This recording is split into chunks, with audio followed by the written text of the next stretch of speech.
claro que é a longo prazo, você mesmo já falou aqui, não é essa mudança que causou essa enchente agora, mas é pensar a longo prazo. Como que os nossos gestores não se conectam com esses alertas climáticos e com a mudança climática, inclusive? Eles ficam apostando que não vai ser no mandato deles. A gente não tinha aquele documento que foi feito em 2015, Brasil 2040, já mostrava que ia ter um aumento significativo de chuvas no sul. Eu lembro quando foi a febre das hidrelétricas, que era Belo Monte, Giral, não sei o quê, todos os alertas mostrando que tinha problema. A pessoa faz porque é aquela coisa, é o tipo de árvore que quem colhe o fruto não foi quem plantou. Ele vai fazendo agora para cair no colo de outro. A questão do Eduardo Leite é a seguinte: em tempos muito graves, em que a população sofre muito, seja por causa de clima, por causa de guerra, qualquer evento muito drástico, ou um líder sai muito grande ou ele se apequena, né? A gente vê, por exemplo, na Ucrânia, o Zelensky era um cara criticado, ele não era uma unanimidade nacional, tinha muitas críticas. Na hora grave, ele soube se posicionar. E esse é um problema que o Eduardo Leite está tendo. É óbvio que a gente compara com a latrina da política nacional e fala, pô, o cara pelo menos está ali, pelo menos está falando, está atendendo a imprensa. Mas ele não engrandeceu, né, como líder. Ele tem dado aqui e acolá declarações titubeantes, coisas mal faladas. Aquela que o Thales até lembrou, do não mandem mais doações, podia ter falado de outra forma, porque a questão é a seguinte: movimentem o comércio local, comprem do comércio local. O jeito de falar, isso, por exemplo, do alerta ambiental, de não sei qual alerta se concretiza ou não.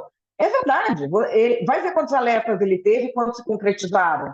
Mas essa não é a forma de um grande líder explicar. Um grande líder não explica as coisas desse jeito para a população. E ele está com um problema gigantesco no colo, que é uma reconstrução que vai demorar muito tempo e a gente já começa a ver a exaustão. Vai tendo a exaustão dos voluntários, vai tendo a exaustão das pessoas. As pessoas estão nesses abrigos. Avalia, você já perdeu tudo.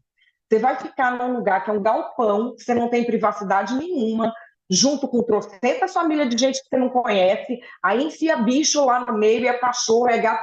Fica uma coisa que para as pessoas é muito estressante.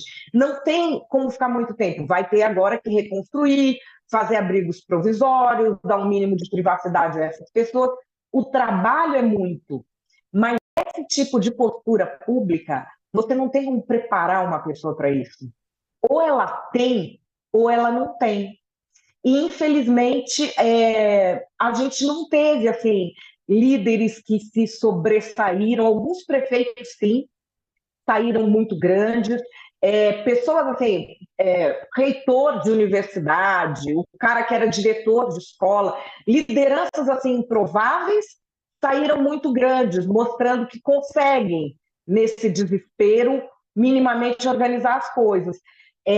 O governador, no meu entendimento, tem errado com essas entrevistas todas, porque ele se apequena e não sei no que isso ajuda a população ali. A questão da legislação ambiental é uma questão que os nossos políticos vão ter que começar a tratar com o mínimo de seriedade. Porque, assim, houve coisas que ele simplificou, sim. Você criar entraves burocráticos para uma licença ambiental e ela ser dada de qualquer jeito, não protege o meio ambiente. Você veja Belo Monte, quanto entrave burocrático teve. Deram a licença de qualquer jeito, falando que não ia acontecer o que aconteceu. Isso é uma questão. A outra questão é flexibilização real. E existe ainda uma terceira questão, que é de gente que diz que está fazendo coisas pelo meio ambiente sem estar fazendo, ou fazendo perfumaria, coisas inócuas. Uns tempos aí atrás, saiu uma notícia, nem era notícia, era fake news mesmo, que só 3 deputadas tinham destinado dinheiro à prevenção e não sei o que do meio ambiente. Tinha muito mais deputados, na verdade. Mas ali entre as 3, o grosso do dinheiro era para quê? Ações de educação ambiental, de falar sobre meio ambiente em escola. É interessante? É importante? É. Mas tratar isso como algo capaz de prevenir desastres também é negacionismo. Então, assim, essa questão do meio ambiente, que deixa as pessoas assim muito com os dedos da flor da pele, porque você tem um alarmismo de um lado e de gente, sabe, aquela coisa, salvem as baleias, esses grupos que a gente está acostumado a ver, e do outro, tem gente que vem negar tudo que estão falando. Então, assim, chegamos num ponto em que a conta chegou. Agora precisa trazer os adultos para a sala, né? Com certeza. Necessário.